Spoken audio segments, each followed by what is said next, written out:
I think that's probably like the biggest struggle with being a Christian and entrepreneur is like, how do I invest as Christ would invest his resources? How do I let him mold my decisions to invest those resources that he's given me? Welcome to the C Square podcast, where we talk with everyday people about faith and work.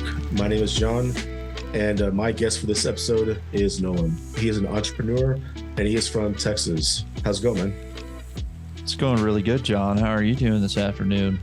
Doing good, man. Enjoying what a little bit of a cold front we have out here. Oh, that's true. It was I guess it was about 50s in the 50s this morning. Yeah, man. For us. It's the beginning of the best time of the year. Yes, sir. But I know I know you, we're pretty good friends. But would you, for everybody listening, man, would you mind sharing with them your story and your testimony? Yeah, for sure. So kind of high fly overview about, the testimony. Grew up, first 22 years I was involved in church on Sundays. Up until probably high school or college, I didn't go to church every day, but that's because baseball was my church.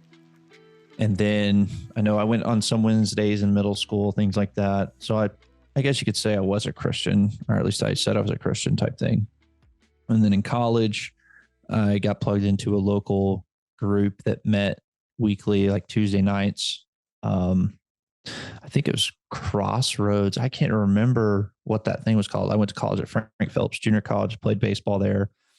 And then went to Sul Ross State University after Frank Phillips. And yes, go Lobos. And that is where pretty much my walk with Christ changed dramatically. Definitely, I would say I was a Christian before, but didn't really know what that meant. I get to Sul Ross and I had gone through like a terrible breakup. And, everybody's got a breakup story, I'm sure. But I gone through this breakup and just in like 3 months of anger. And yeah, I have a temper, but generally it's pretty good. Like I don't wear it on my shoulder all the time. And I was just in 3 months of just anger. And I finally had decided, I was like, man, I just got to go to church. I just got to. And I don't know what it was. I was just like, why church was the place I decided to go instead of the local bar, I guess the Lobo, if it's still around, who knows? But I decided I needed to get back into church. And so I started going to church and met Brother Dan, and all of us who have been through the BSM out there love and know Brother Dan, and those who have been a part of the athletic teams love and know Brother Dan. And I mean, he was such a great influence on so many people in his life. And anybody who knows that man, he was a great one. And so he was, man. He also was West Texas, man. Oh, to a T. Golly, all the crazy stories and just riding with him down. I was only fortunate, and I say fortunate because if you know Brother Dan, he's a crazy driver. But I was fortunate to only go one mission trip with him. And that at least I did get some sleep to pass the time. But I'm fortunate to go one trip with him. Did I ever? And so I don't want to get too off the rails, but like, did I ever tell you a story about when he was driving us to Fort Worth? No, but I wonder if Angel did. No, Angel wasn't there for this one. Okay. So he was driving us to Fort Worth for, I think it was, back then it was called Focus. It was a college ministry event for all the colleges in Texas. And I think we were going through Abilene, the frontage road, and the left lane was closed for construction. And so, but he wanted to get around a vehicle. So there's a gigantic, like, orange and white road closed sign, which tells people that the road's closed. It's in construction, it's not available for driving on. Well, that applied to everybody else except him. And he basically, to get around this vehicle, when we're in like a 15 passenger van with a trailer in the back. And so he's like, he wants to get around this vehicle. So he just goes around swerves between the yellow cones into an unpaved road that hasn't been developed yet, gets around this vehicle, swerves between two more cones. And because we had to get into a Chinese restaurant parking lot, because he wanted to take us to this Chinese place. And you got like this cowboy riding shotgun, dude. And like he's just holding the handle, like freaking out. And he swerves into cones, into the unpaved lane, swerves back out, gets around the vehicle, and then he slows down to enter the parking lot. And that guy riding shotgun, he's like, "Well, you're not going to enter through the exit, are you, brother?" Man, it's supposed to be Dizza. And then, like the whole way to Fort Worth from Alpine, man, he's driving without his hands on the steering wheel. Oh my gosh. It's great because now we can actually like publicize those stories. I don't know if before, like, he may not have had a job, like they may not have let him do the BSM or the FCA stuff at Soul Ross had they known those types of stories. Well, I was talking to like one of the guy who was the most recent director of the BSM at Soul Ross State University out in Alpine. And I was telling him a lot of like Brother Dan stories. And he's like, I think a lot of the rules the BSM has now is because of Brother Dan. Oh, that's amazing. But like that trip that about us driving in roads that were under construction, I'm pretty sure he paid for the whole trip out of his pocket. And I'm pretty sure like a lot of the trips you did, he paid for out of his own pocket. Yeah. Because like the BSM dude, like I didn't comprehend it back then because I didn't understand how any of this stuff worked. But like BSM didn't have that kind of money to do any of that kind of stuff. So anyways, man, you were telling your story. No, that's great. It's important to highlight those people who have made impacts in both yours and my life. Yeah. Right. And countless others. So it's really cool to be able to honor him that way. So I started going to BSM, and through the BSM, I remember my entire life before I hadn't been baptized. And so, a month or two in to going to the BSM, I had just gone through 3 months of just awful stuff. And so I was like, you know what? I guess it's time to get baptized. I think he might've been one of the first people that straight up asked me if I've ever been baptized. Because that's just the kind of guy he was, right? Yeah. And so I think I thought about it for like a couple of weeks, and then I decided, and it was really cool because at the time my family had some bad things going on, and it was really cool that my dad was able to go to Alpine 6 hours away from home in Amarillo and be there. And so I got baptized in the pool at Soul Ross, which is not the best story. Not the best story that everybody's talked about. I've seen people get baptized in the Gulf, which is really cool, but it's really personal. And it was really cool just Brother Dan baptizing me, and all of my friends there in Alpine being there to support, and my dad being there too. That was huge. Oh, that's cool. I didn't know your dad was there. That's awesome. Yeah. Yep.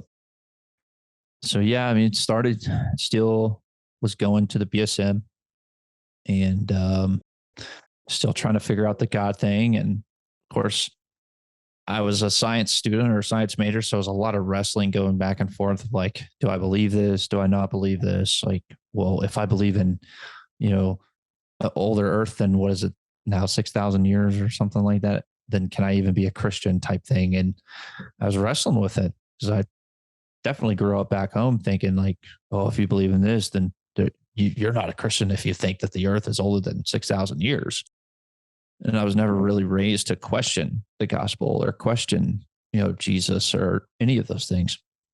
And so fast forward to where I met our mutual acquaintance that introduced us in Kent, and just having somebody, and we've talked about this before, but having somebody that was that invested in the literal spiritual development, not the religious development, but the spiritual development of college students, even high school students, but specifically like a whole bunch of college kids, that he was just hungry to share his knowledge about the gospel and hungry to help others kind of look back at what they were coming from, wonder why, learn from it, and like see what God had kind of prepared before or for you after that.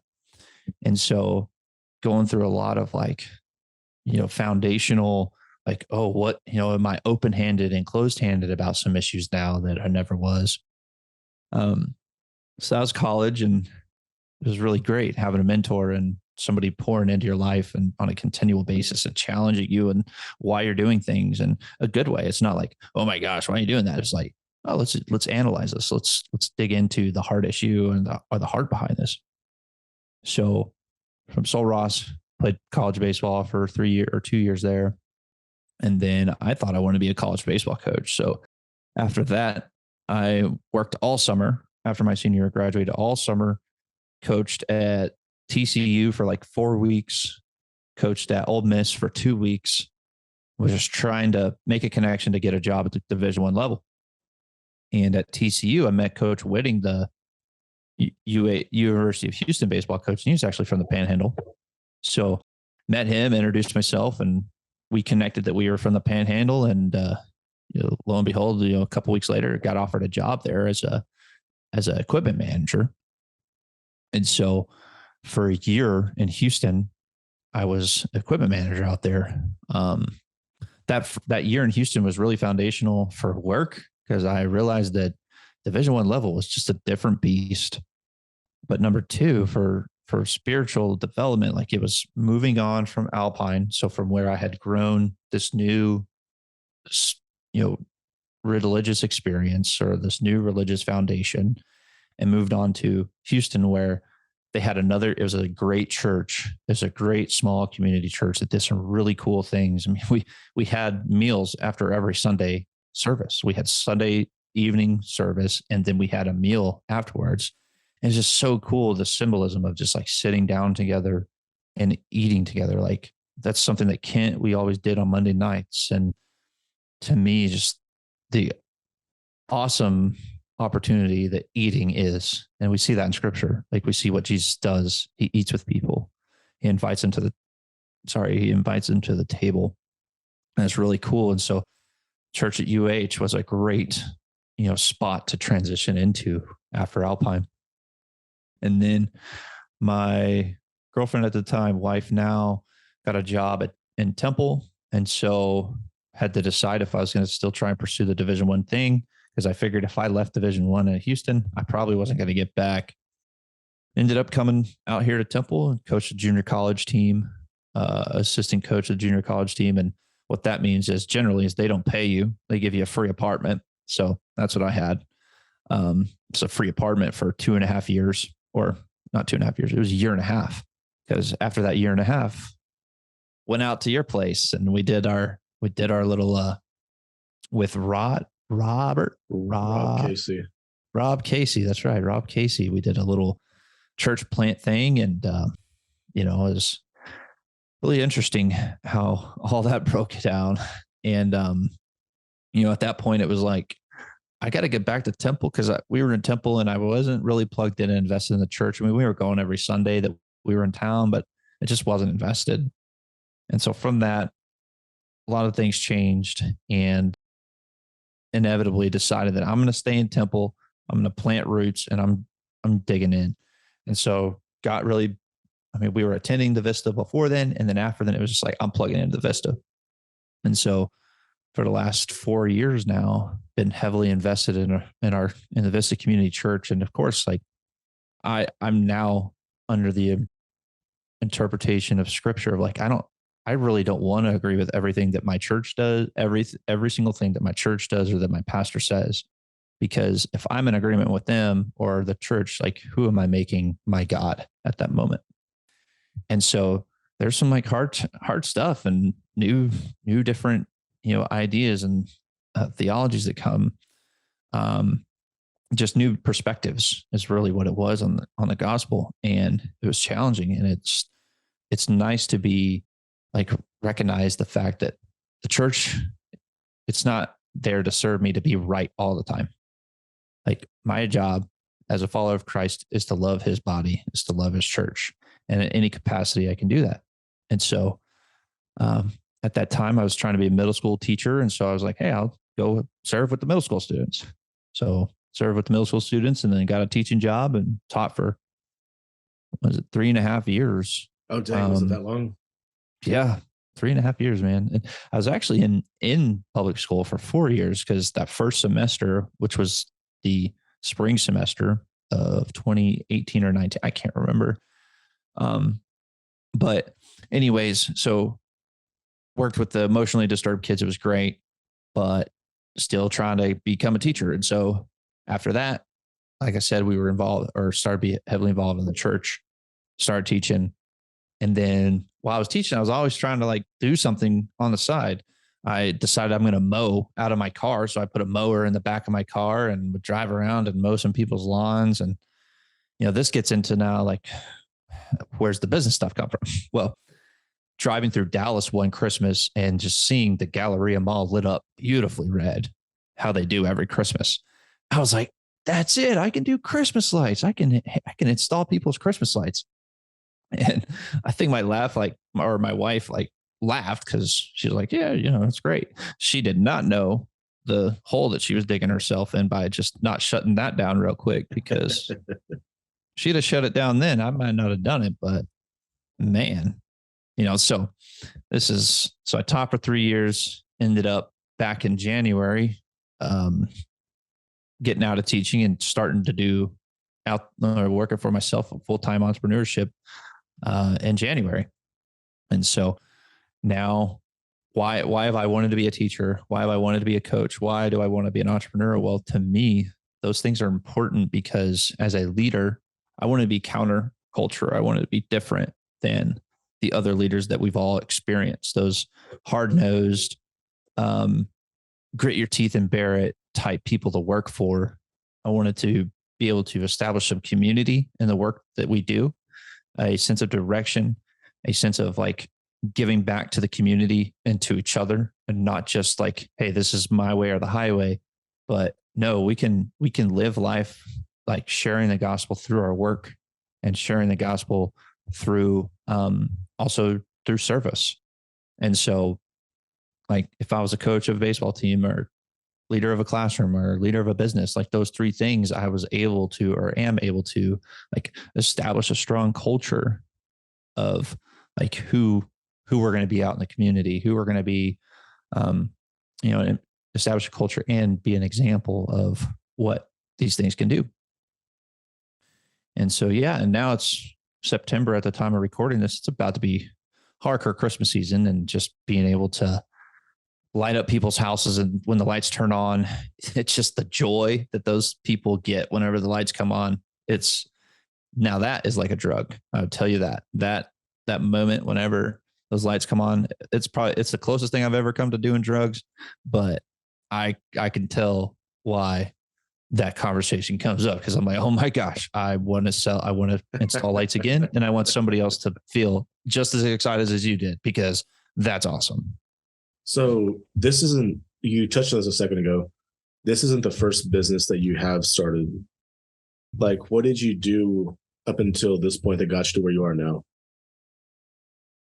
So I was mowing out of the car, right?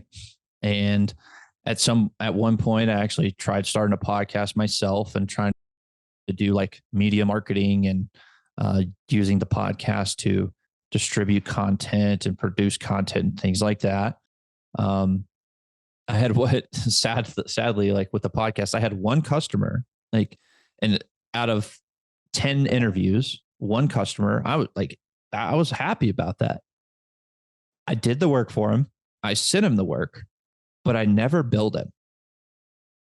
I never billed the guy. And I was just embarrassed. Like, I was embarrassed that I never sent this guy the bill for the work.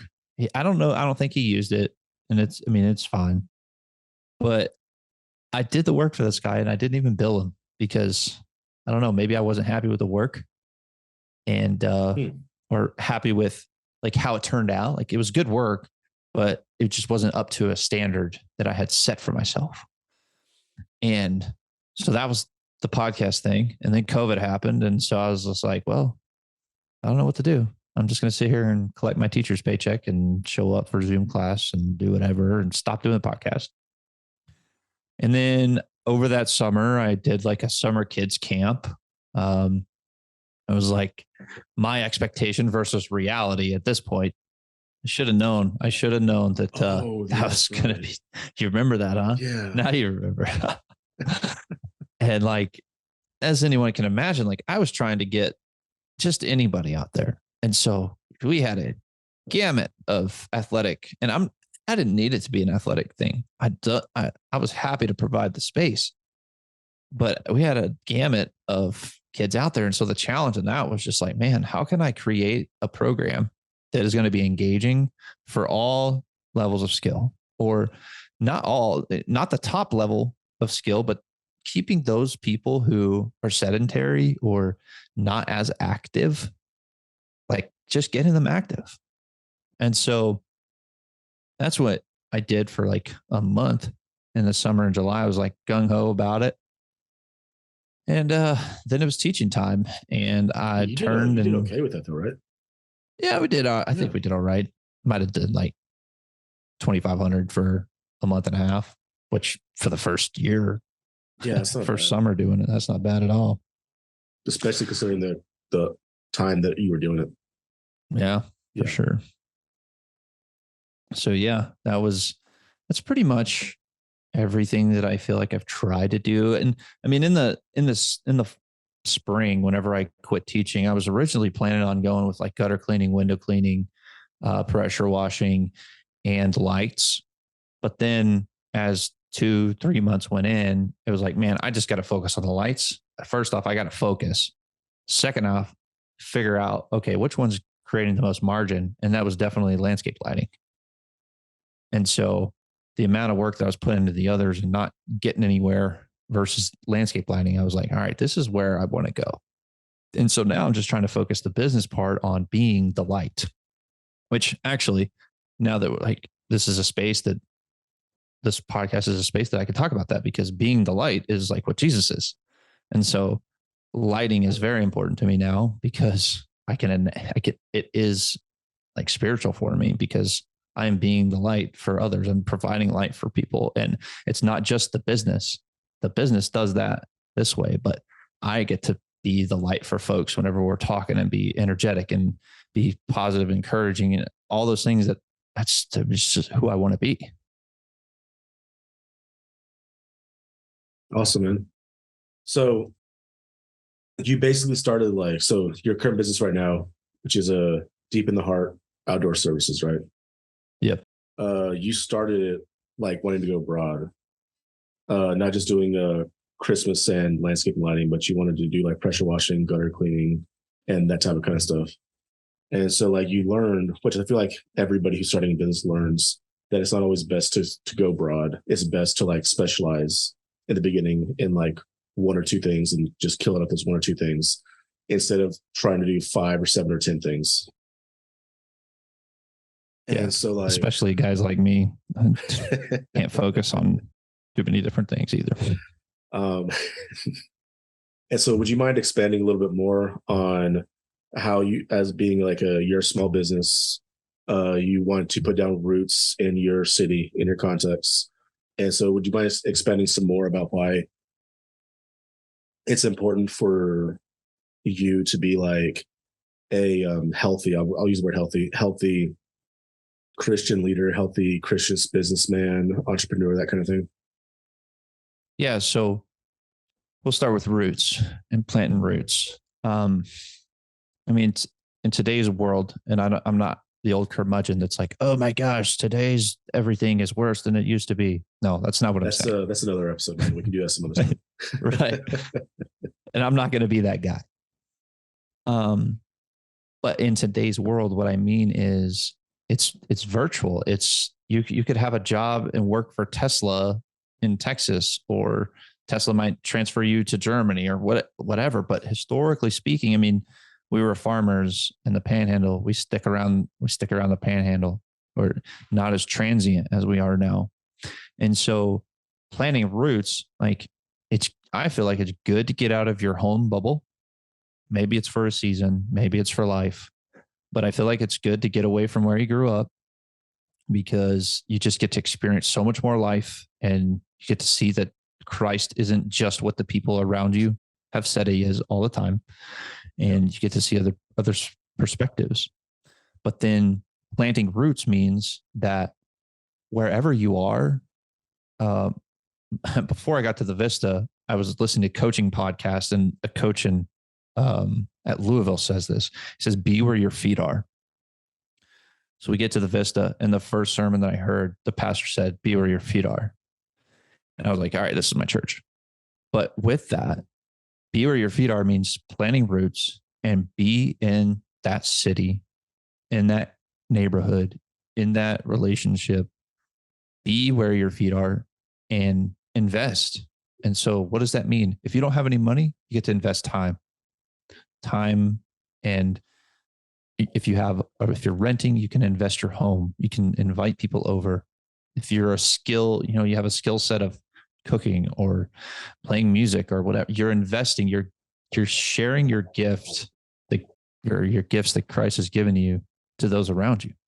And that's planting roots. Because if you're keeping that to yourself and you're only doing it in your little secluded area, like, you're not being the light. You're not sharing what Christ has given you. And you're not going to be somebody who, as in the Gospels, it says to be the light and be it's paraphrasing, of course, but like, be different to the point of where, like, somebody looks at you and is like, where does that come from?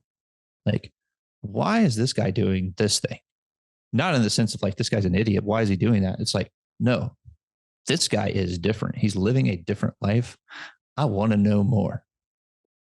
And people don't plant roots, man. They don't, unless they're really intentional.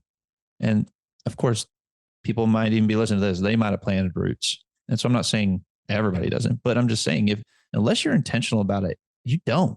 It's easy to get into your little bubble. Nice, man. Yeah. So, let me see. So how has it been a wrestle, or maybe like, what have you wrestled with, or what have you struggled with being an entrepreneur, like, and a Christian? Yeah. So of course, like, growing up, I mean, you hear business owners like, oh, business owners make a lot of money. Oh, you're a business owner, you make a lot of money. And as a Christian, it's like, well, I'm not supposed, like, it's harder for a rich man to go through the eye of a needle than it is for a poor man, than it is for base. I can't remember that text, to get into heaven, or than it harder for a rich man to go through or easier for a rich man to go through the eye of a needle than it is for him to get to heaven. There it is. And so there's something about that is like tugging you. The gospel is saying, at least wrestle with this. But as time has gone on, like, and any of us can sit here and justify everything. And that's why we need a savior, because we can justify everything. But it's, we have to have a career to do work. I think it's a good thing to do work. We don't save ourselves with our work, but it's a good thing to do work.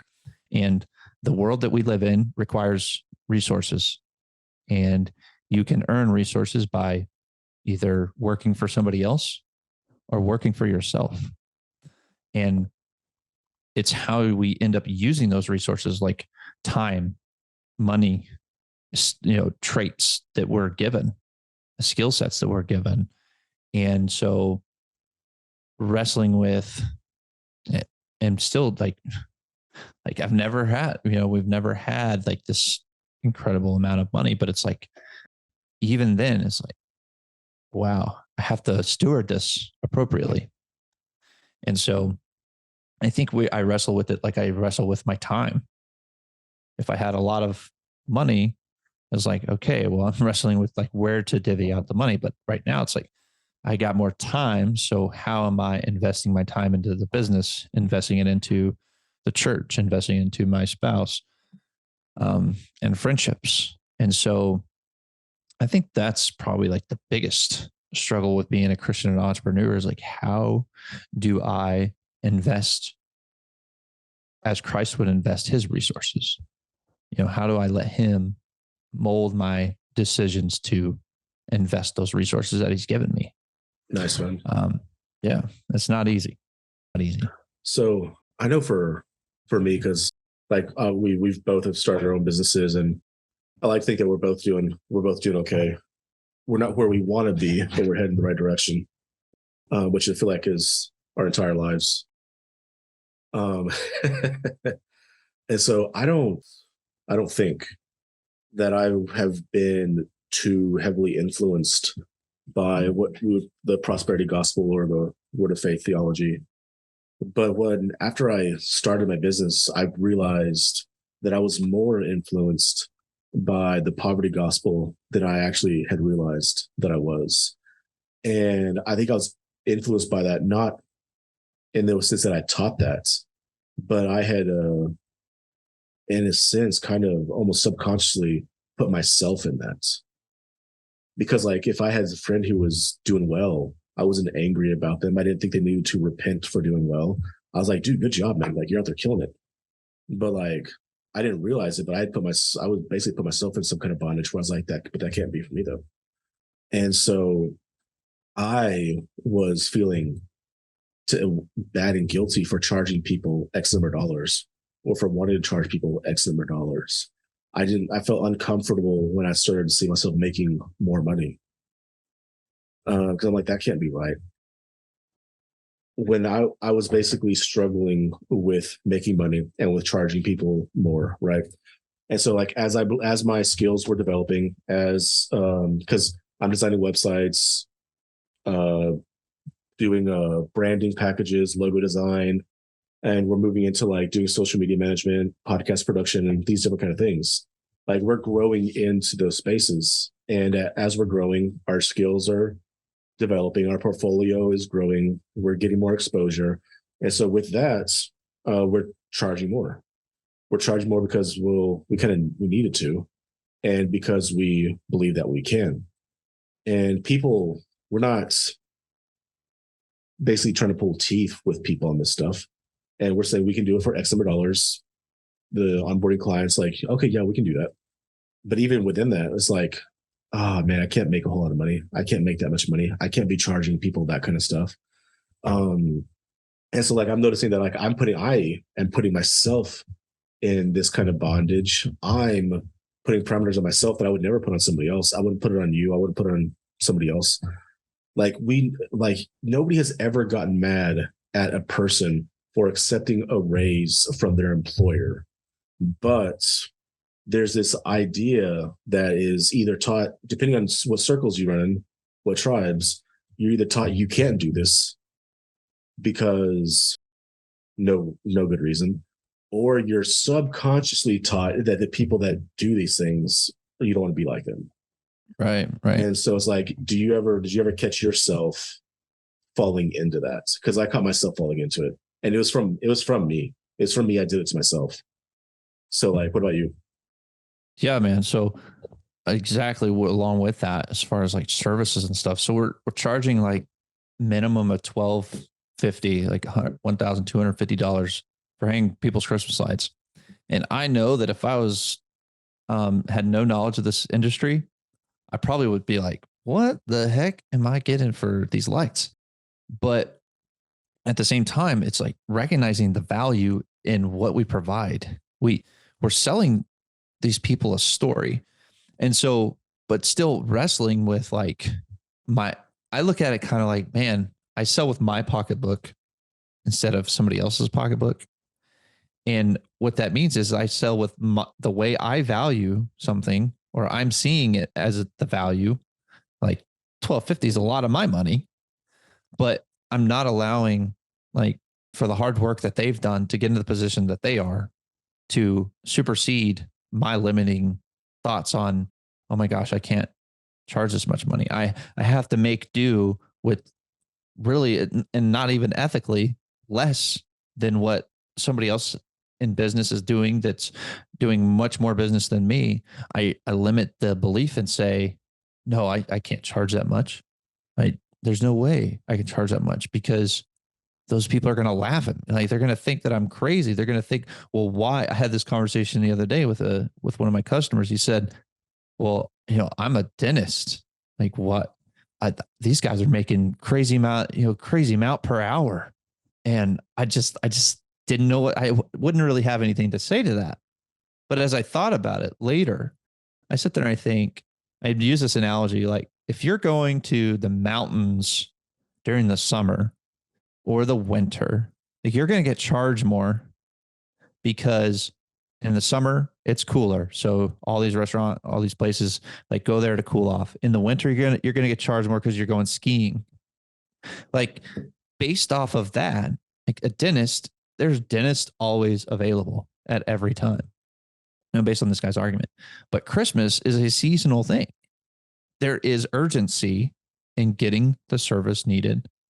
And so what I think about is, like, I am providing a valuable service to folks, and that they are going to be able to remember year after year after year and experience it, and their families are going to enjoy it. They're going to invite people over to their homes because they're having small groups or whatever, and everybody gets to enjoy it.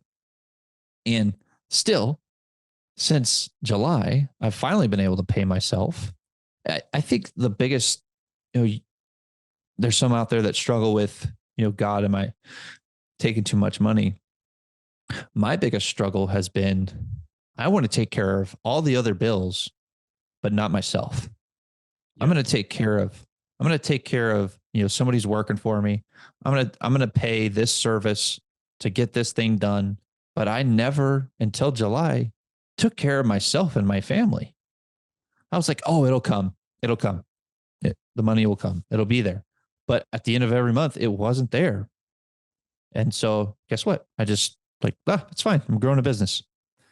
And so I think that's a struggle. Like, as Christians were told that we have to give. And I'm not saying we don't give. I'm not saying we don't serve.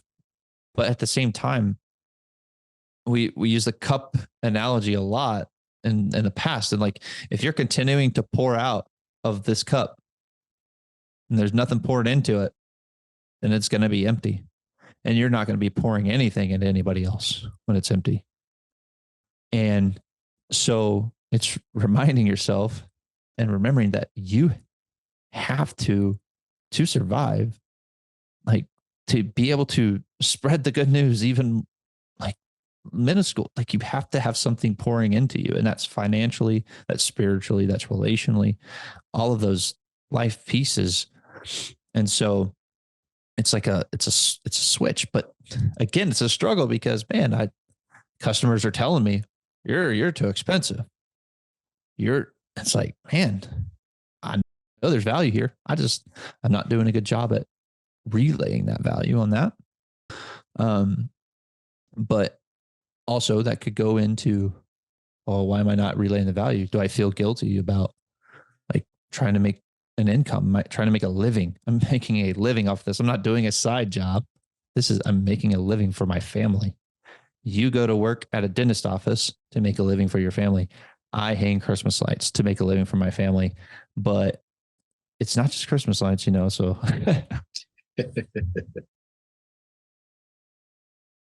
One of the things that for me, there's quite a few things. A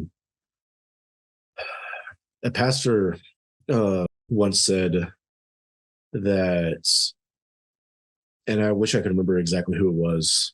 It was a reputable guy. It wasn't like Joel Creflo Dollar or one of those weirdos.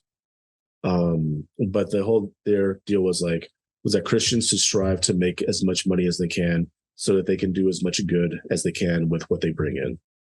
And that's because part of, like, my thought process is I want to charge an honest wage for what we do. I'm not trying to price gouge people, but I'm trying to charge an honest and fair wage for what it is that we do. And I want to basically, ultimately, I want us to be able to make as much money as we can so that we can do as much good with the money that we do have. And that means us being able to hire people and pay them really well, even if it's part-time or full-time. Like one of the dreams that we have for our business, because like I said earlier, we're kind of in the tech industry, is I would love for us to be able to hire pastors part-time so that they can make additional income while they pastor and do their thing. But I want to be able to hire people and pay them generously. Like I want to be able to be as generous to the church that we attend as we can. And outside of that, I would like to be as generous to those around us as we can. We would like to have a nice house so that we can host and create and cultivate community where people can feel at home. I want to have the extra bedrooms so that we can provide a place for people to sleep at night. There's like so many different things that we want to do. And so like we want to make as much money as we can so that we can be as generous as we can in all these various different ways. And so all of those I would argue are good and godly things. All right, man. So you're a business owner, entrepreneur in your community. You're not in a major metropolitan. You're not in a major city, right? You're in a small to medium sized city. Yeah, I'd say small to medium sized city. I think biggest town. I mean, we've got 3 high schools here in the area. We've got 3 6A schools. So, and they're generally pretty big. And then Killeen is pretty close. And Killeen's like the biggest city in the area. I think 250 to 350,000 people in Killeen. So yeah, the Temple Belton area is probably closer to like 90, 100,000 people combined, but probably maybe a little smaller. I couldn't even, I could look it up, but I'm not going to. No, it's all good. Right. Yeah. Yeah. But like, so does it feel like everybody knows everybody there? For the most part, yes. Especially like Belton. Yes. Temple, not as much, but Belton, even though Belton's got 2 high schools now. I still think they stole Sol Ross's basketball coach too, which is messed up. Oh yeah, UMHB sure did. Yeah. Coach Carroll. Shout out Coach Carroll if you ever listen to this. That man, dude, I got to tell you a quick story about him. I was at Miller's Barbecue, the amazing barbecue restaurant, meeting with some distributor and manufacturer for lighting. And I saw Coach Carroll walk in, and I hadn't talked to him in a while. And so I just kind of was like incognito, like I didn't go out of my way to say hello, nothing like that. But I was in the middle of the conversation. He comes up to me. He's like, "Hey man, how's it going?" I was just like, "Oh my gosh, this guy." I wasn't gonna say anything because I just didn't want to bug him.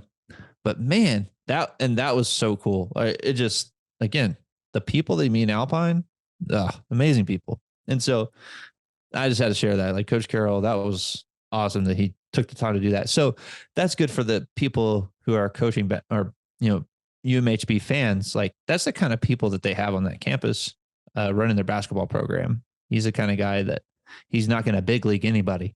We had a conversation a year ago and he still came over and said, "Hey." And so that was really cool. For those who don't know, UMHB is University of Mary Hardin Baylor, just north of Austin, Texas, about 45 minutes an hour. Yeah, I'd say probably 45 minutes on a good day. And they stole one of Sol Ross's finest, but it's cool. We're not bitter.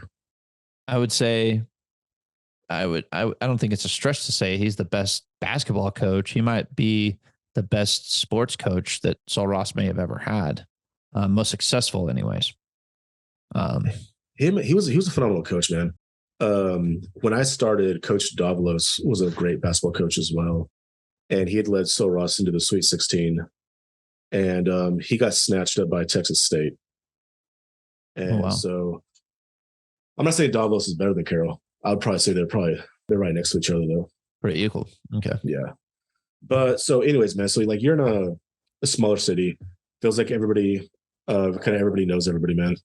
And so how important would you say that it is on how you conduct yourself as an entrepreneur and as a Christian, like in your context?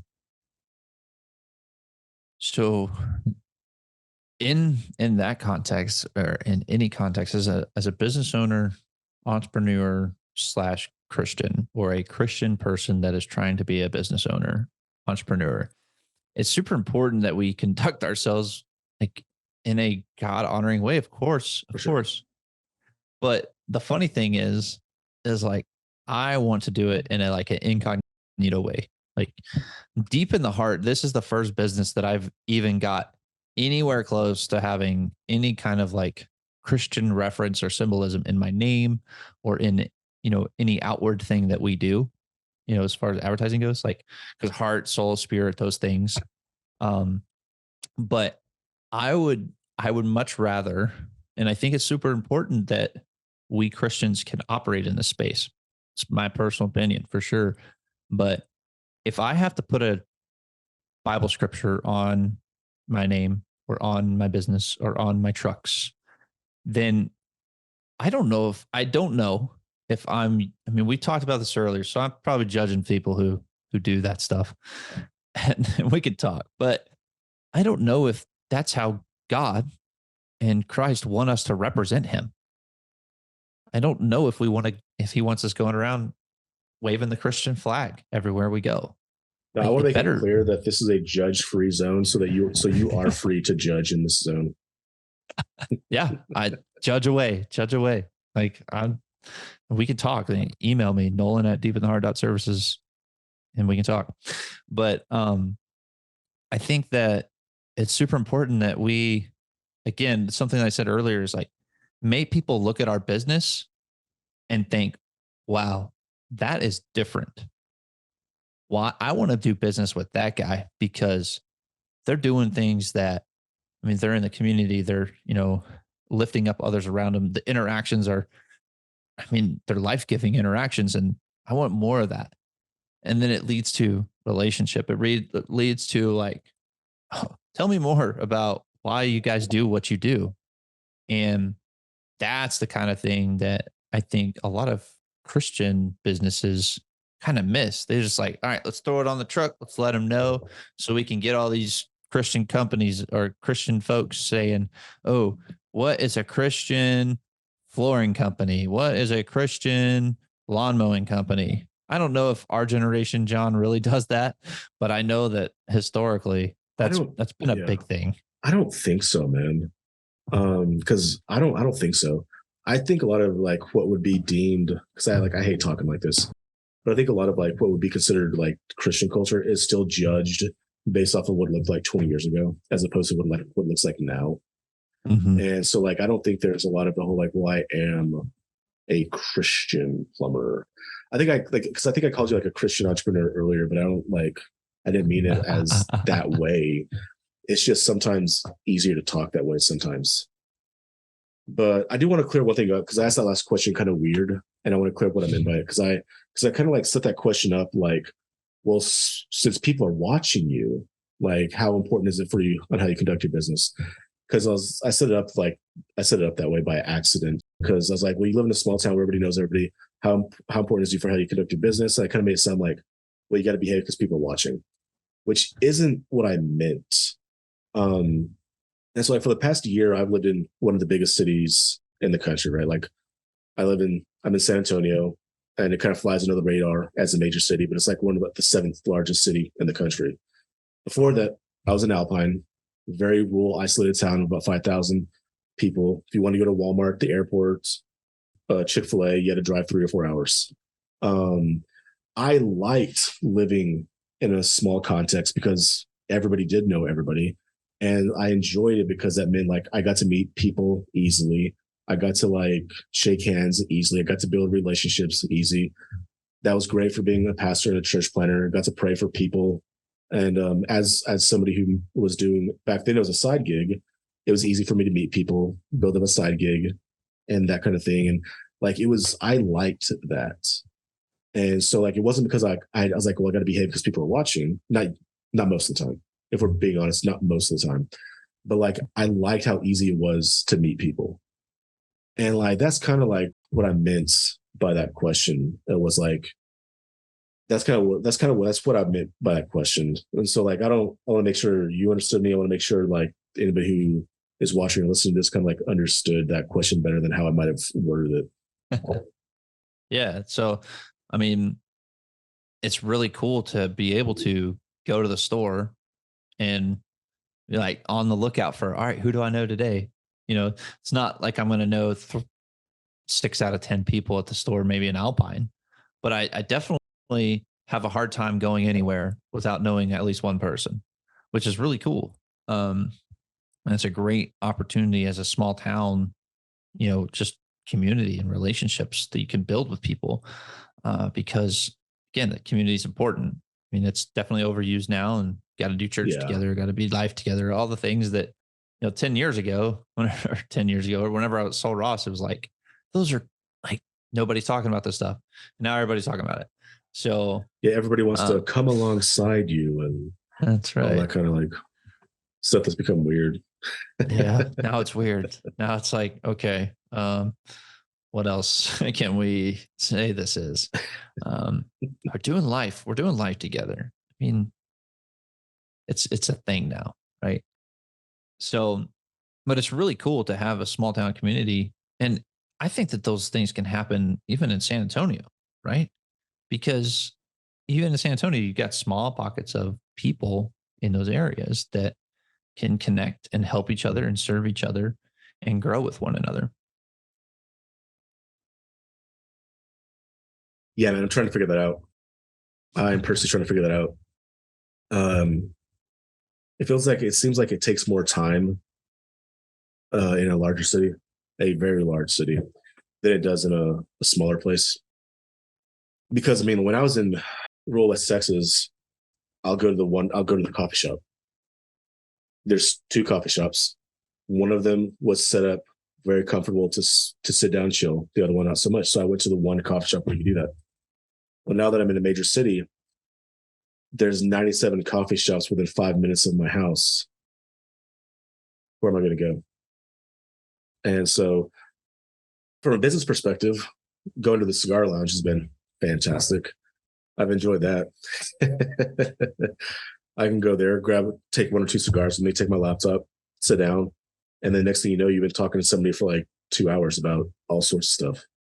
And then you're exchanging your phone number and your digital card and with somebody else. It's cool. And so, I mean, I'm sure there's a cigar lounge up in the temple that you can go to.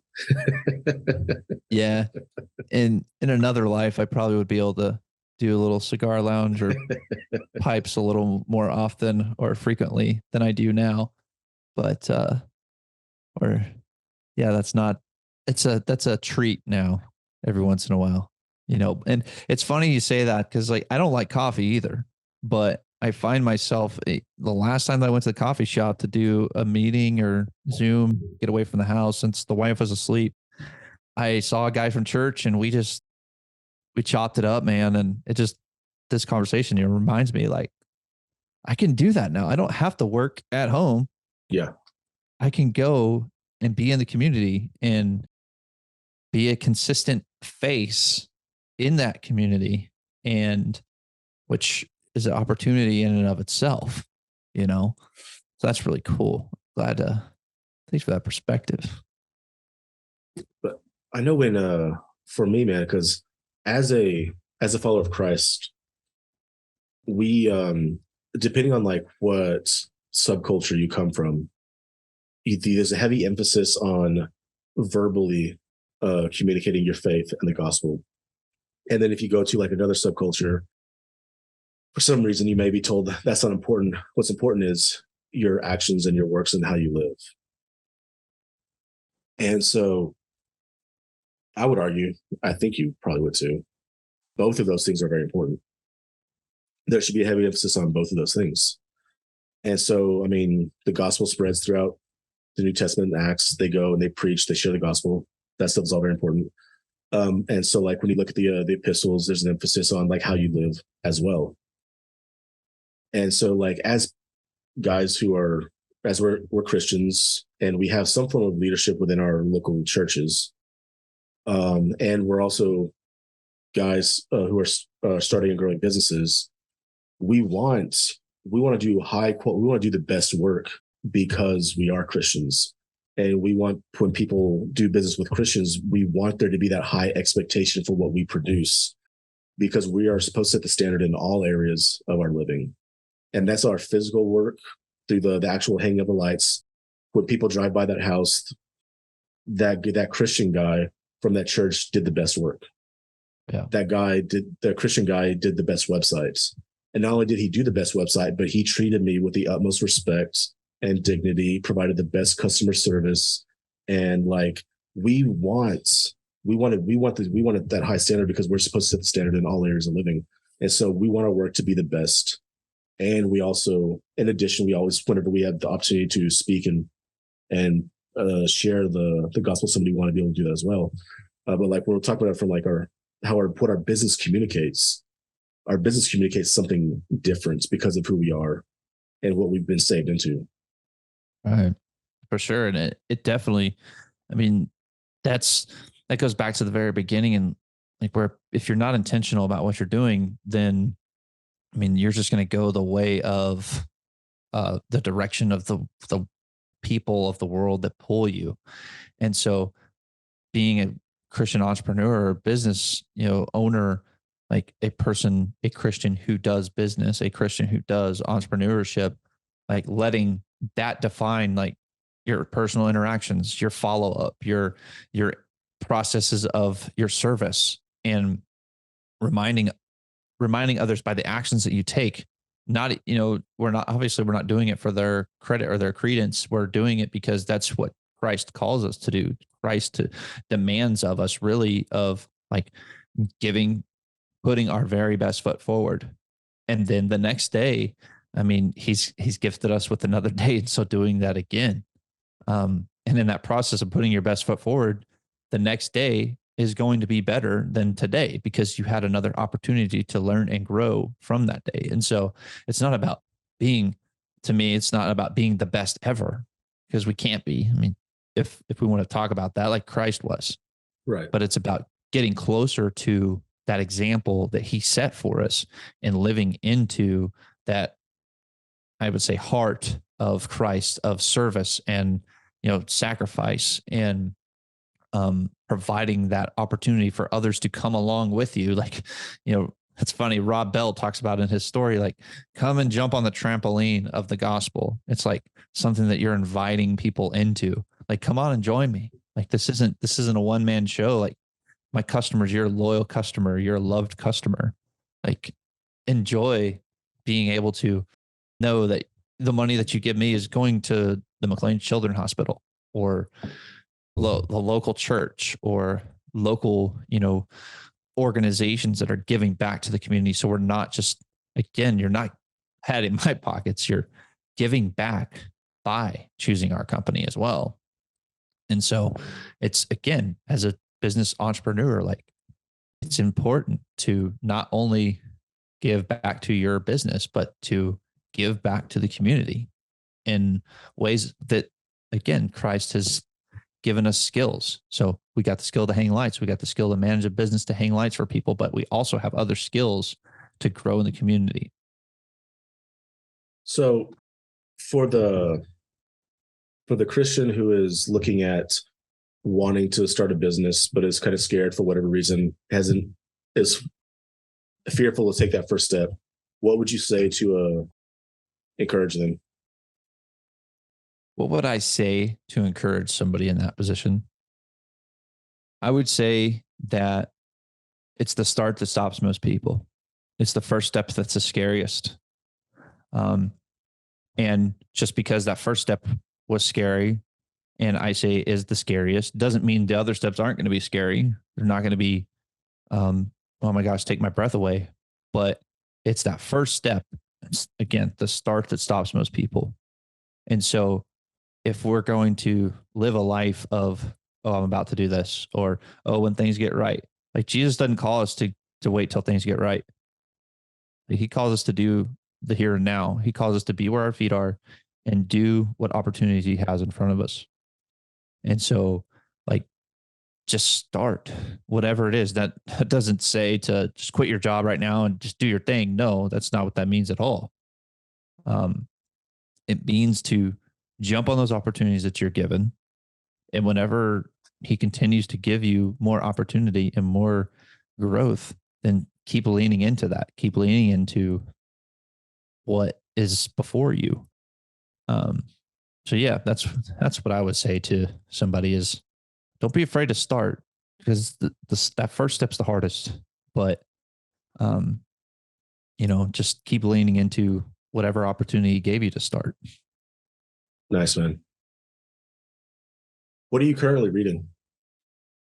What am I currently reading? Well, Yeah, man. Or listening to. or listening to. Right. There we go. Because you don't have to read a book anymore. You can listen to a book.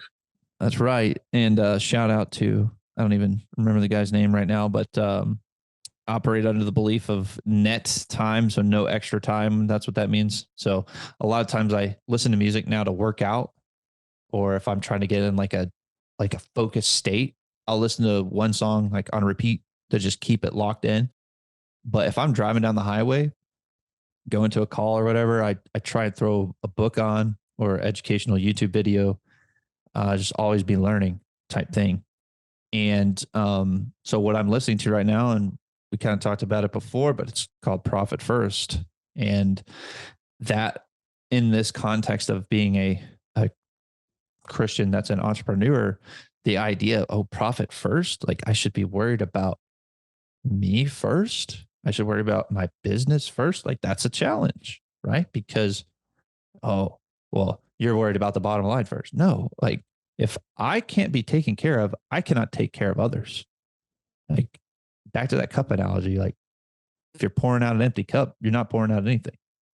So Profit First, it's a great, fantastic book that I'm reading as far as like it's helping me get the business knowledge as far as how to manage the finances down to a T. And it's helping me define like, you know what? I shouldn't be putting personal money back into the business because if the business can't succeed on its own, then I've got too much expenses somewhere and I need to cut those. Like I feel like it's a God honoring way. And the guy doesn't even talk about Christ at all. He talks about business, but it's like we try and as entrepreneurs, it's like, oh, it's okay. Like everything's fine. And I'm just going to help myself out. I'll put the money back in. I won't pay myself. I'll sacrifice that because I'm being sacrificial. See, but it's really being like selfish, like not taking care of yourself is being selfish because Christ has given us these skills to take care of others, to serve others. But if you're not stewarding that correctly, then you're not able to like continue doing what he has given you. And so, yes, profit first. Take care of those things that you're trying to take care of personally with the business level. And so that's what I'm reading. And then I always like reading or listening to like I venture to say like self-help stuff because I don't know about that, but I mean it's really just I'm always listening to things that challenge my beliefs. Yeah. And challenge my beliefs about the world and about the world I believe in. And sometimes that's reading about stoicism or listening to a stoic talk about what it means to be a stoic. And because again, as Christians, we believe that Christ has implemented an image of him. We are all image bearers of Christ. And so there is gospel in. You can find the gospel in any message if you're knowing what to look for and interested enough in what the person is as a person that was created by an almighty God. Like you can learn from pretty much anything, I would think. I tend to have it tends to not be healthy when because this happens a lot. Somebody will say, I believe in A, but I don't believe in B, C, and D, but they don't know what B, C, and D are. But they've just been indoctrinated to say, I'm against these other things, but they don't know what they are. They just had somebody who told them not to believe in those things. It's like, everybody should have, especially like if you're going to be a missionary, which every Christian is a missionary, you're sent to like this place, and you should know where you are. You should know where you are. You should know who the people you're sent to, and like you should know how do you communicate with those who you've been sent to deliver this message to. And like Paul in Athens, he goes to when he's there, he knows their pagan ideologies and he quotes it and he uses it in a way to teach them to pull away from their paganism and draw them into the gospel so that they can receive that. And so like, so that's so cool, man. Like I never get tired of reading that. You mentioned something as a Christian who's an entrepreneur. I don't know if you ever met Kyle Krim, but he was one of the most recent director of the BSM at Saul Ross, and he has a podcast, and it's called Not a Christian Podcast. It's not a Christian podcast. It's just a podcast that happens to be Christian, which is like awesome. But it's like it's a whole play on the whole like, well, I'm not a Christian. I'm just this. Like, I'm not a Christian rapper. I'm a rapper who happens to be Christian. I'm not a Christian businessman. I'm just a businessman who happens to be Christian. Like all that conversation, he's just trying to have fun with it. Yeah. As a man of baseball, man, how do you feel about your Cubs? Well, I feel the Cubs. I'm happy. Like even 2016, 17, 18, 19, 20, 21, 22, 6 years later, after they've won the World Series, and they still haven't shown up ever since then. I mean, living your entire life being a Cubs fan, and then finally, when you're 20 years old or however old I was in 2016, and getting to experience a World Series, I'm like, hey, I'm good. I mean, I know there's some Cubs fans out there that are like every year, but I'm good. Like they're not becoming the baseball version of Cowboys fans, are they? Oh no. Okay. All right, good. I hope not, because I at least I'm not, because I don't think next year's the Cubs year. I think they got about 4 more years until maybe they'll have a chance again. Got to get through the farm system again. But yeah, the Cubs, I think they're, I went to Wrigley this summer, so that was a great experience. That was before the construction, right? Construction. Aren't they doing like a revamp of the field? Oh, ever since like 2014, or actually 2010, they started doing little projects. And so I don't think they're, not to correct you if I'm not a wrong. baseball guy, man. Yeah. So you would know. Or anybody else who's listening, like if I'm wrong, hey, I'm wrong. But I think they're done with construction. It's got a really cool, they built up. Oh, you know what they're doing? Right now they're building a DraftKings thing out there, like connected to the ballpark. So people can daily sports bet at the games. But other than that, I don't think so. No, yeah, man. You're right, man. They're done with the renovations. I thought they were still doing stuff. I wouldn't know, man. But you're right. Wikipedia's never lied to us before, and I'm checking out on Wikipedia right now. Yeah, Wikipedia doesn't lie. No. Let me go in there and edit that comment actually on Wikipedia real quick. So yeah, and then you and your San Francisco 49ers. Yeah, dude. We're back to trusting in Jimmy G, man. I was going to say, is Jimmy G the quarterback? Is that who it is? Yeah. Trey Lance busted his ankle up pretty bad, so they ended up keeping Jimmy G over the offseason, which was really weird. And so as far as backup quarterback, man, you can't really ask for better than Jimmy G. But watching him throw that interception and losing the game on Sunday Night Football last week was pretty rough. Yeah, so bad. Then you return to Facebook to give more Cowboys problems. Yeah, dude. This is the best time of social media, man. The fall season is the best time of social media because that's when sports start back up. And like I get to go in there and talk massive crap about the Cowboys for 4 months straight. Yeah. And everybody knows that. And Cowboys a little bit of the Astros too, because it's playoff baseball time. And so the Astros are they're going to be in the playoffs. I'm not going to call the World Series. Are the Astros still good? Yeah, they actually are still I thought good. they were I think kind of they like the won. Cubs, where they were like relevant for like 2 years. Nah, they won the American League West this year. My dad's So a Yankees fan, and he was telling me one of the guys in the team is on the verge of breaking a home run record. yeah, he just tied it today or yesterday. So he's got 61, and it's the American League home run record Oh, okay, and cool. Yankees home run record. It's all the same. And so yeah, he hit it yesterday. This guy's in his contract year too, so he's having a really really great season. So he's putting money in the bank with every home run right now.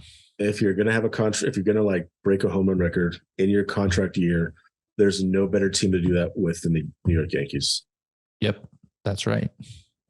Good for him, man. Hope Yes, he shows sir. up after he signs that contract. Yeah. Yep. Because that would be tough. Are you reading anything right now? Am I reading anything right now? So I'm the one that's asking the questions here. Business wise, I'm not, man. I need to though. I kind of have this. I'm still struggling with my time management, and so I always kind of like, since I struggle with my time management, I always kind of struggle with like what I should be reading. And so I've been reading more theological driven books lately. And so I just got done reading something from Alistair Begg. Currently going through something of a GI Packers. I was just gifted a Jonathan Edwards book that I want to start up reading, but I want to go through Donald Miller's stuff. I've got two of Donald Miller's two most recent books, and I started one of them, but I put it down. But is it The Myth of a Christian Nation? Is it that one, or is it another? No, Donald Miller. That's the Donald wrong Miller. person. Yeah, it's the wrong person. Donald Miller. He writes Blue about Light Jazz. No, but that was a big book for me in college. No, he's got a lot of his most recent books are about business and entrepreneurship. Okay.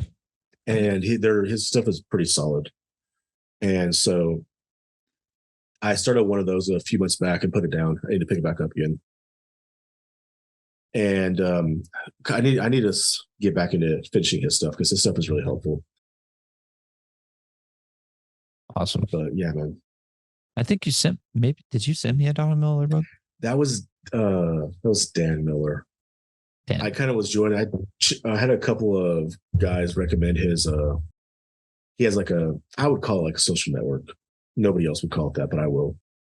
Okay. And it allows you to connect with other supposed to be like-minded people that have started businesses that are kind of like in that lane. And it was cool. It was cool for a little bit, but for me, it just wasn't. It wasn't my thing. There was I had like a lot of. It just wasn't my thing. It wasn't really. It wasn't helpful for me, and I guess my field. And there was quite a bit of, I think, a lot of theological differences I had there that it just wasn't my space. Yeah. But appreciate your time today, man. It was good. Yeah, man. I appreciate you having me on. It's a good time. Where can people follow your business, check you out, see what you're doing? Yeah, so you can follow me at on Facebook at Deep in the Heart ODS or Christmas Light Central Texas. And then it's the same for Instagram as well. My YouTube page currently is N Hoskins 25 on YouTube. It's very small, a lot of business videos about what I do as far as our services are provided.